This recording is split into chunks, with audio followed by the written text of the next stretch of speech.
When I arrived in my mission country, everything felt hard. I couldn't read any of the signs. I could barely understand this new language people were trying to speak to me. I suddenly had to learn to cook without an oven, and I couldn't find anything in the grocery store. I was totally, completely overwhelmed. But I didn't want to cry.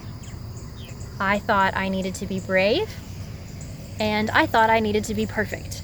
That was how I was going to overcome this feeling of anxiety and feeling overwhelmed. Was I'll be perfect at everything, at teaching, at memorizing the layout of the city.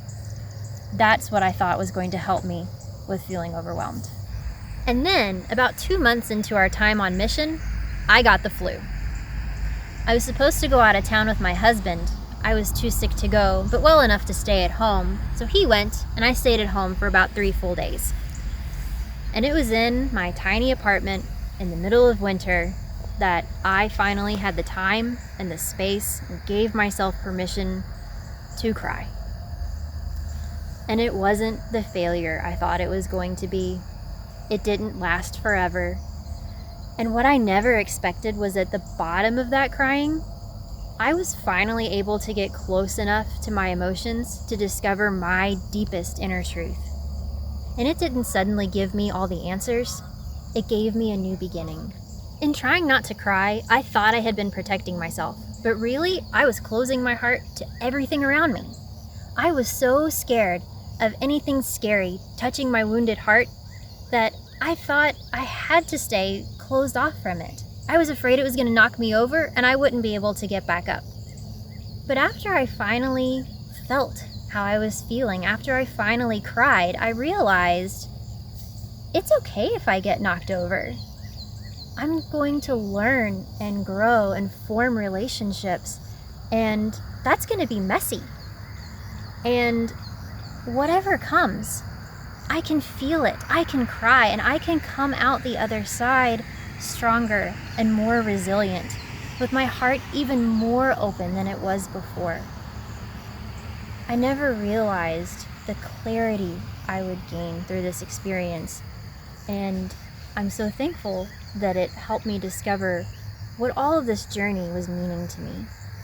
That new beginning that I discovered at the bottom of those tears gave me the opportunity for what became my favorite part of mission, falling in love. I fell in love with the people we served, with the place where we lived, with my God, with my husband all over again. God didn't send me on some impersonal errand to go do or fix a bunch of things somewhere else. He asked me to come and be with these people, to love them, and to share His love with them. I couldn't do that with a closed heart. I could only do that with an open heart that was willing and ready to receive whatever came. I had to be ready and willing to accept all the feelings that were going to come on this journey, all the relationships, all the difficult, all the beautiful. And I'm so thankful for the grace of discovering that it was okay to cry, that sometimes it was even important and courageous. I'm so thankful for the grace of that courage to get in touch with my experience, my truth, my feelings.